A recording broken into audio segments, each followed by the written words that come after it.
रहे हैं BSc fourth year की यूनिट सेकंड आई आपकी जूलॉजी की unit second BSc fourth year. और बुक है आपकी ये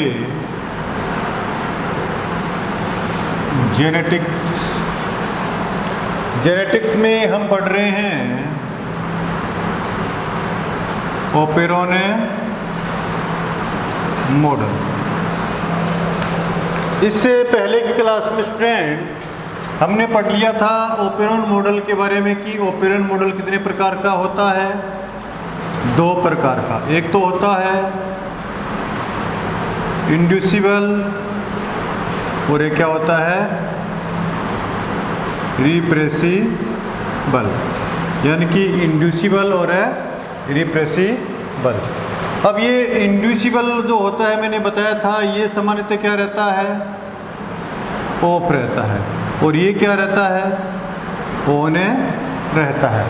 यानी कि ये जो इंड्यूसिबल यानी कि प्रेरण है ये ऑफ रहता है और ये किसी रसायन क्या था, लैक्टोज की उपस्थिति में ये क्या हो जाता है, ऑन हो जाता है। और रिप्रेसिबल मॉडल ये क्या रहता है, ये हमेशा ऑन रहता है लेकिन किसी भी एमिनो एसिड्स के कारण क्या हो जाता है, ये ऑफ हो जाता है। तो कहने का अर्थ है कि पहले ये ऑफ रहता है तो ऑन हो जाता है, लेकिन ये उल्टा है इसके कि ये हमेशा ऑन रहता है लेकिन किसी कारण से ये ऑफ हो जाता है। और ये जो हमने पढ़ा था ये तो एक पढ़ा था इंड्यूसिबल के अंदर लैक ओपेरोन, और ये क्या पढ़ा था, ये जो होता है ये आज पढ़ेंगे, ये होता है आपका ट्रिप्टोफैन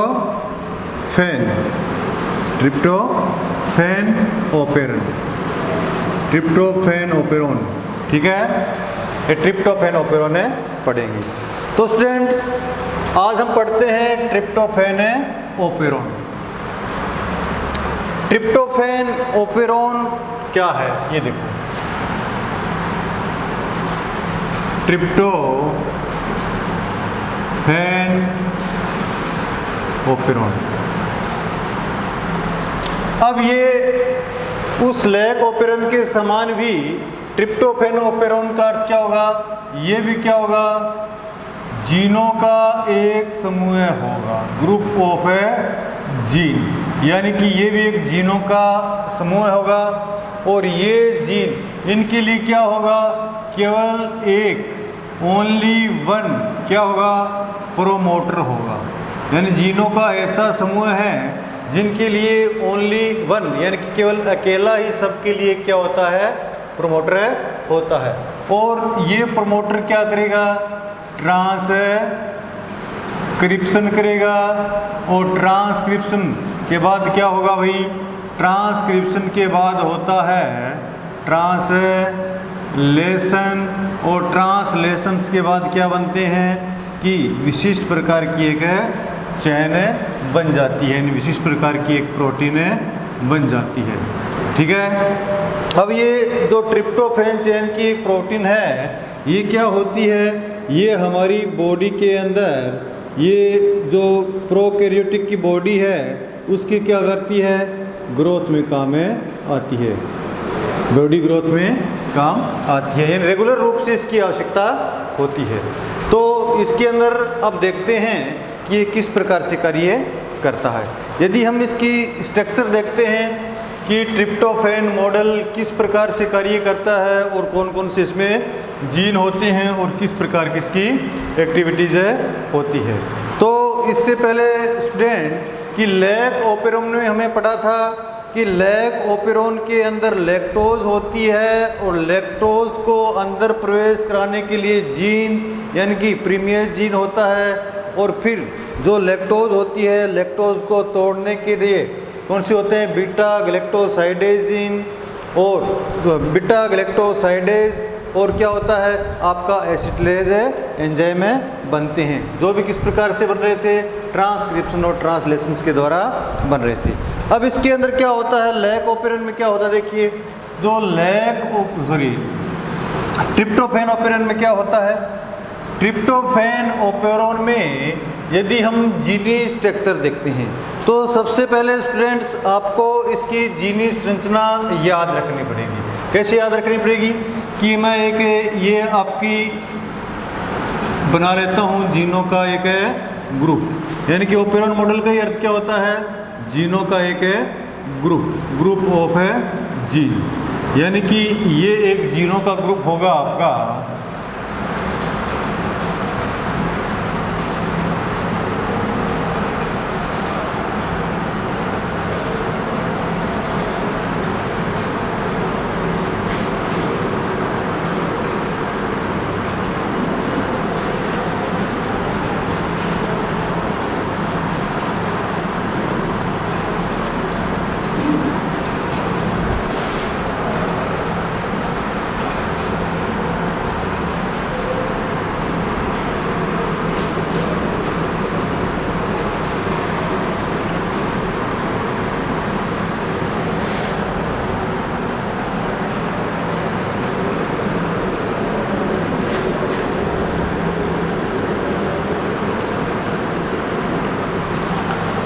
अब देखिए इसमें किस प्रकार के जीन होते हैं।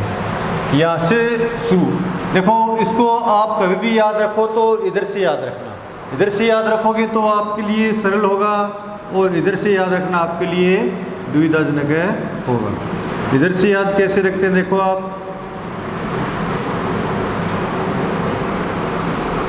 ये कोई एक जीनों का ग्रुप है।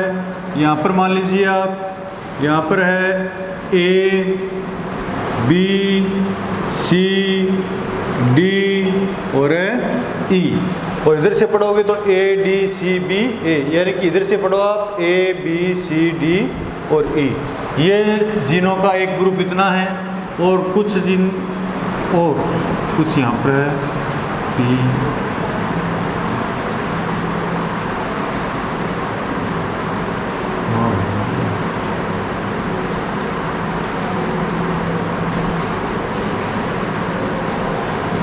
ठीक है। अब ये है, अब यहाँ पर जो होगा, यहाँ पर एक P, R, P, O, यानी कि यहाँ पर जो P का अर्थ क्या होता है? P का अर्थ यहाँ पर होता है प्रोमोटर। R का अर्थ क्या होता है? R का अर्थ होता है रेगुलेटर, और इस P का भी अर्थ क्या होता है? इस P का अर्थ ही प्रोमोटर होता है, और ये क्या है आपका? ऑपरेटर है। ये क्या है? ऑपरेटर है जीन, ऑपरेटर है जीन। और यहाँ से लेकर यहाँ तक ये जो सभी जीन हैं, ये विशिष्ट प्रकार की स्ट्रक्चरल जीन है, स्ट्रक्चरल जीन। तो यदि इसकी हम संरचना देखते हैं ट्रिप्टोफैन ओपेरॉन की, तो इस प्रकार है, यानी कि ये एक क्या है?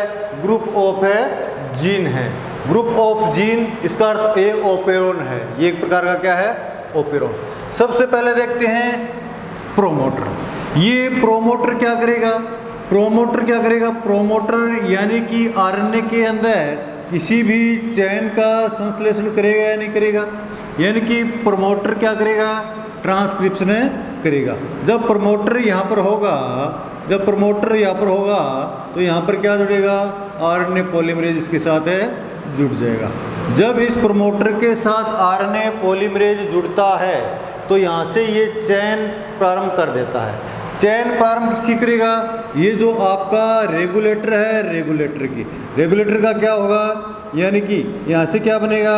ट्रांसक्रिप्शन होगा। क्या होगा? ट्रांसक्रिप्शन होगा। ट्रांसक्रिप्शन के द्वारा क्या बनेगा आपको पता है?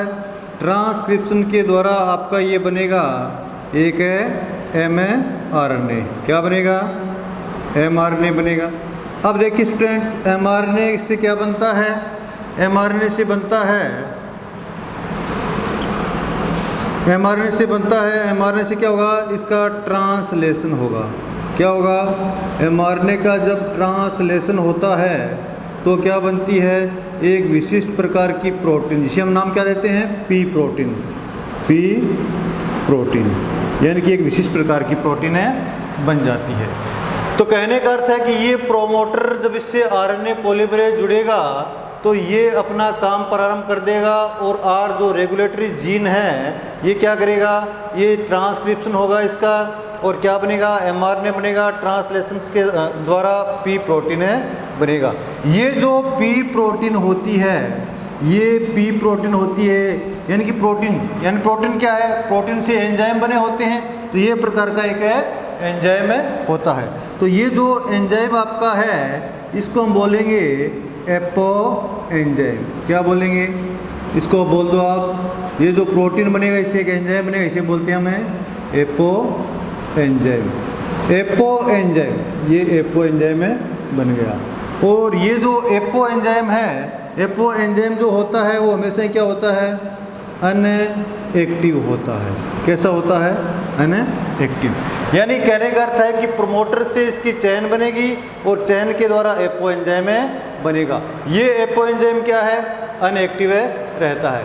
और हमने ओपेरॉन का जो लैक ओपेरॉन पढ़ा था उसमें क्या पढ़ा था कि जो ये रेगुलेटर है, ये रेगुलेटर इसको आप ऐसे बना लो, ये रेगुलेटर है, ये रेगुलेटर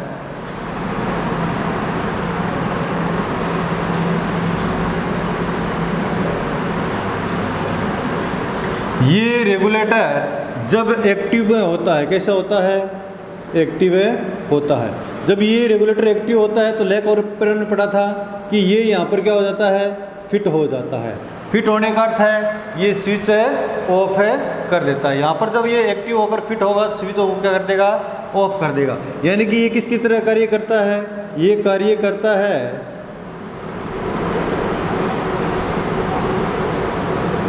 रिप्रेसर की तरह कार्य करता है। किसकी तरह कार्य करता है, रिप्रेसर की तरह कार्य करता है। अब देखिए स्टूडेंट्स, आप एक बार इसको भूल जाइए। ये तो बात करा था मैं लैक ओपेरॉन में, ये जो एक्टिवेट प्रोमोटर होता है, रिप्रेसर होता है, यहाँ पर जुड़ जाता है, इसको ऑफ कर देता है। एक बार इसको आप भूल जाइए।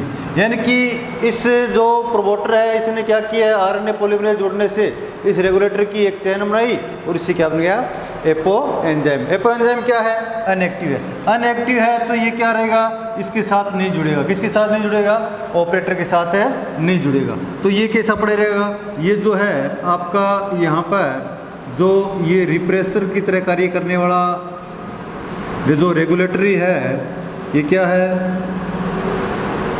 रेगुलेटर रिप्रेसर की तरह कार्य करता है, रिप्रेसर की तरह कार्य करता है कैसा, ये अभी अनएक्टिव है। कैसा, अभी ये अनएक्टिव है तो इसके साथ नहीं जुड़ेगा। तो मैंने आपको बताया है कि ट्रिप्टोफैन हमेशा जो मॉडल होता है, ओपेरॉन मॉडल होता है, हमेशा होने रहता है। तो देखो अब इस प्रकार से ये एंजाइम है, अनएक्टिव है, इसके साथ नहीं जुड़ेगा। तो यहाँ पर ये क्या है, ये दूसरा आपका प्रोमोटर है। प्रोमोटर भी यहाँ पर क्या जुड़ेगा, एक आरएनए पॉलीमरेज जुड़ेगा। यहाँ पर एक आरएनए पॉलीमरेज जुड़ेगा। अब ये प्रोमोटर क्या करेगा, आगे की ओर बढ़ेगा या नहीं बढ़ेगा। जब ये आगे की ओर बढ़ेगा तो ऑपरेटर के द्वारा, ऑपरेटर क्या है, एक प्रकार का मीडिएटर है ये। ऑपरेटर क्या कर देगा, ऑपरेटर के द्वारा जो आगे जितने भी जीन हैं इनका क्या करेगा, इनसे क्या करेगा, जो स्ट्रक्चरल जीन है ये क्या करेंगे, ये ऑपरेटर के द्वारा जैसे आरएनए पॉलीमरेज आगे बढ़ेगा तो यहाँ पर क्या होगा, इन सभी जीन का एक साथ क्या होगा, ट्रांसक्रिप्शन होगा। इन सभी जीन का एक साथ क्या होगा, ट्रांसक्रिप्शन होता है। जब इन सभी जीन का एक साथ ट्रांसक्रिप्शन होगा तो स्टूडेंट देखिए यहाँ पर क्या बनेगा, यहाँ पर आपका एक चेन बन जाएगी। ये किसकी होगी, ये आपका एमआरएनए होगा। क्या होगा, ये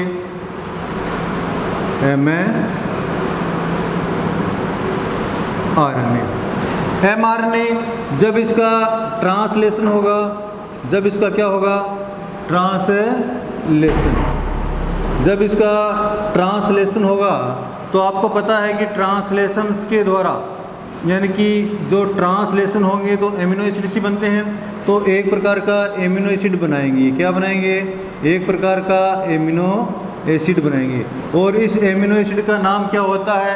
आपको पता है कि जो एमिनो एसिड होते हैं, जो 20 प्रकार के एमिनो एसिड होते हैं जो हमारे काम के होते हैं, उनमें एक एमिनो एसिड का आपने नाम सुना होगा, उसका नाम है ट्रिप्टोफैन। ट्रिप्टोफैन यानी कि ये जो ट्रिप्टोफैन जो होता है, ये जो भी एनिमल है, एनिमल की ग्रोथ के लिए आवश्यक है। तो एनिमल की ग्रोथ के लिए आवश्यक है तो ट्रिप्टोफैन क्या होगा? रेगुलर रूप से बनता रहेगा और एनिमल की ग्रोथ होती जाएगी। तो ये तो आपका थोड़ा मॉडल था कि जो हमेशा क्या रहता है? ऑन रहता है। तो अब इसकी बात करते हैं कि ये ऑफ कैसे होता है। अब आप सपोज कीजिए स्टूडेंट कि माना कि हमारे पास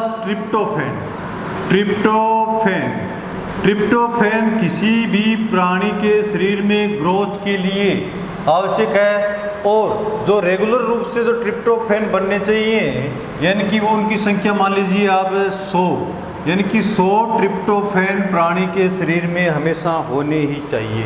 ठीक है, यानी कि इनका उपभोग होता रहेगा। और ये किसके लिए आवश्यक होते हैं? एनिमल की ग्रोथ के लिए। किसके लिए? एनिमल की ग्रोथ के लिए। अब 100 ट्रिप्टोफैन है। अब सपोज कीजिए कि ट्रिप्टोफैन इसके द्वारा रेगुलर रूप से बन रहे हैं, और बनते बनते जो 100 ट्रिप्टोफैन बन रहे हैं, इनका उपयोग भी हो रहा है, फिर बन रहे हैं, उपयोग भी हो रहा है, रेगुलर रूप से बन रहे हैं, उपयोग भी हो रहा है। माना कि ये जो तंत्र है इसने थोड़ी अपनी स्पीड बढ़ा दी है। तो सपोज कीजिए कि आवश्यकता तो हमें 100 की है, लेकिन बन कितने रहे हैं? 102 बन जाते हैं। कितने बन जाते हैं? 102 बन जाते हैं। तो अब देखिए, अब ये आवश्यकता से अधिक बन गए या नहीं बन गए? इतने ट्रिप्टोफैन की तो बॉडी में आवश्यकता ही नहीं है। और मैंने आपको जब ऑपरेटर पढ़ाया था, ओपेरॉन पढ़ाया था, ओपेरॉन जब शुरुआत की थी तो मैंने आपको क्या बताया था कि ओपेरॉन जो होता है वो एनर्जी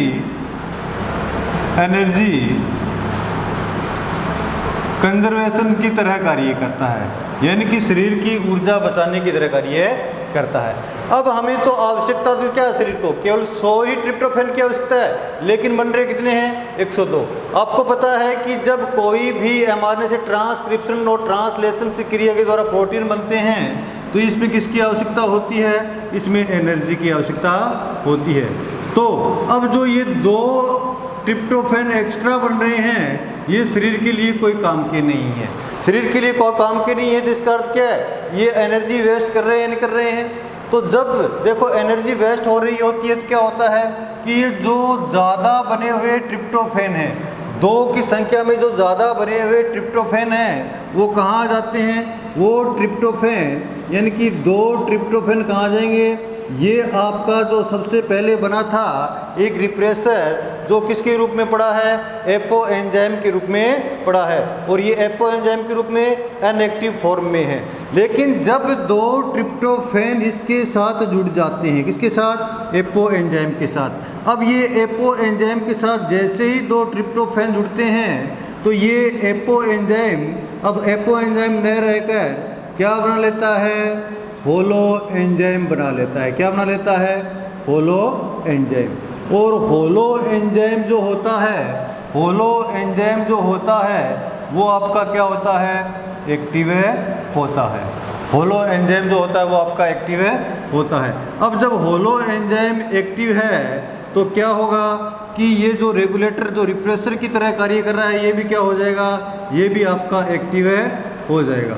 ये भी क्या हो जाएगा? आपका एक्टिव हो जाएगा। जब ये एक्टिव हो जाएगा तो कहाँ चला जाएगा? ये जो ऑपरेटर है, इस ऑपरेटर के साथ क्या हो जाएगा भाई? जुड़ जाएगा। ऑपरेटर के साथ क्या होगा? जुड़ जाएगा। इस ऑपरेटर के साथ। और जैसे ही ये इस ऑपरेटर के साथ जुड़ता है, तो मैंने कहा है कि ये यहाँ से प्रमोटर होगा श्रृंखला प्रारंभ करके, और ये जो स्ट्रक्चरल से ट्रांसक्रिप्शन ट्रांसलेशन की क्रिया करता है और ट्रिप्टोफैन बनाता है। लेकिन जैसे ये यहाँ पर जुड़ जाएगा तो ये यहाँ से जो प्रमोटर है प्रमोटर से जो आपका आरएनए पॉलीमरेज है, प्रमोटर पर जो आपका आरएनए पॉलीमरेज है वो आगे की ओर है नहीं बढ़ पाएगा। यानी कि इस रेगुलेटर ने ये क्या कर दिया है, स्विच ऑफ है कर दिया है। जब ये आरएनए पॉलीमरेज आगे की ओर नहीं बढ़ पाएगा तो इन जीनों के द्वारा किसी भी प्रकार के ट्रिप्टोफैन का निर्माण नहीं होगा और ये स्विच क्या हो जाएगा, ऑफ हो जाएगा। तो यह था आपका ट्रिप्टोफैन। इसको एक बार थोड़ा रिवाइज और कर लेते हैं कि ये ट्रिप्टोफैन किस प्रकार से होता है, किस प्रकार से कार्य करता है। देखो लैक ओपेरन और ट्रिप्टोफैन में अंतर समझो। पहले तो लैक ओपेरन क्या था, लैक ओपेरन के अंदर ये ओपेरन जो जीनों का समूह है ये सामान्यतः क्या रहता है, ऑफ रहता है और शुरू कब होता है, इसका स्विच ऑन कब होता है, इसका स्विच ऑन तभी होता है जब सेल्स को क्या मिलती है, जब सेल्स को आपकी ये लैक्टोज शुगर मिलती है। लेकिन ये जो आपका सेकंड है, सेकंड जो ओपेरन हो ये किसकी तरह कार्य करता है, ये देखो ये हमेशा ऑन रहता है। क्या रहता है, ऑन। इसे रिप्रेसिबल मॉडल भी बोलते हैं। ये हमेशा क्या रहता है, ऑन रहता है। ऑन रहेगा यानी कि हमेशा चालू रहेगा। चालू रहकर क्या बनेगा, एक प्रकार का एमिनो एसिड की चेन बनाता है जिसे क्या कहते हैं हम, ट्रिप्टोफैन कहते हैं। और ट्रिप्टोफैन ये चालू क्यों रहता है, देखो कि ट्रिप्टोफैन है वो बॉडी की ग्रोथ के लिए आवश्यक है, बॉडी की ग्रोथ के लिए आवश्यक है। तो इस प्रकार से ट्रिप्टोफैन बनाने के लिए इसमें क्या होगा कि यहाँ पर एक जीनों का समूह प्रमोटर है, फिर रेगुलेटर है और रेगुलेटर ये प्रमोटर कार्य करेगा, इस पर आरएनए पॉलीमरेज जुड़ा है, इसकी चेन बनाएगा। लेकिन ये जो चेन बनेगी ना, ये प्रोटीन बनेगी, ये एपो एंजाइम के रूप में रहती है, सामान्यतः एपो एंजाइम के रूप में रहती है। और एपो एंजाइम जो होता है वो शरीर में ऐसे ही पड़ा रहता है, किसी प्रकार की एक्टिविटी नहीं करता, यानी कि अनएक्टिव एंजाइम के रूप में होता है। तो जब ये अनएक्टिव होगा तो ये रेगुलेटर का जो स्विच है वो इसके जो आपका ऑपरेटर है, ऑपरेटर के साथ नहीं जुड़ पाएगा। जब ये ऑपरेटर के साथ नहीं जुड़ पाएगा तो ये स्विच क्या होगा, ये स्विच हमेशा ही ऑन रहेगा, ये स्विच हमेशा ही ऑन रहेगा। अब जो सेकंड जो प्रमोटर है, सेकंड प्रमोटर से एक आरपी और जुड़ेगा, यानी कि आरएनए पॉलीमरेज और जुड़ेगा और ये लगातार रूप से आगे की ओर बढ़ता रहेगा। और इन ये जो जीनों का ग्रुप है इनका एक साथ ट्रांसक्रिप्शन होगा, एक साथ ट्रांसलेशन होगा और क्या बनेगा, एक प्रकार के एमिनो एसिड बनाएंगे जिसे हम क्या बोलते हैं, हमें ट्रिप्टोफैन कहा जाता है। और ये ट्रिप्टोफैन बॉडी में काम आता रहेगा। लेकिन ये किसी कारण से क्या होता है कि ट्रिप्टोफैन की जो बनने की गति है वो बढ़ जाती है, यानी कि 100 की आवश्यकता है, बन कितने रहे हैं, 102 बन रहे हैं, 100 बन रहे हैं, 100 की आवश्यकता है, सपोज करते हैं कि 100 की आवश्यकता है, वो बन कितने रहे हैं, 102। जो ज़्यादा 2 एमिनो एसिड बने हैं ना, ये एमिनो एसिड बॉडी में काम ना आकर कहाँ चले जाते हैं, ये जो आपका एपो एंजाइम बना हुआ पड़ा है ना पहले, इसके साथ क्या हो जाते हैं, इसके साथ जुड़ जाते हैं। जैसे ही ये इसके साथ ट्रिप्टोफैन के 2 एमिनो एसिड जुड़ते हैं तो ये किस में बदल जाता है, ये जो अनएक्टिव फॉर्म वाला एपो एंजाइम था ये चेंज हो जाता है होलो एंजाइम में। होलो एंजाइम में चेंज होते ही ये क्या हो जाते हैं, एक्टिव हो जाते हैं और एक्टिव होकर किसके साथ जुड़ जाते हैं, ये ऑपरेटर के साथ जुड़ जाते हैं। और सामान्यतः ऑन रहने वाला जो ओपेरॉन है, ऑन रहने वाला जो सिस्टम है, इन 2 एमिनो एसिड्स के कारण एक्टिव होकर ये जो रेगुलेटर या रिप्रेसर है ये किसको बंद कर रहा है, ये ऑपरेटर को बंद कर रहा है, यानी कि यहाँ पर ये क्या कर देता है, स्विच ऑफ कर देता है। तो स्टूडेंट्स आपके ये थे gene expressions in prokaryotic, lac operon और ट्रिप्टोफैन ओपेरन। ओपेरन मॉडल यहाँ पर आपका समाप्त होता है और इसी के साथ आपकी यूनिट सेकंड भी यहाँ कंप्लीट हो जाती है। और नेक्स्ट क्लास में हम जो है आपकी 3rd यूनिट शुरू करेंगे।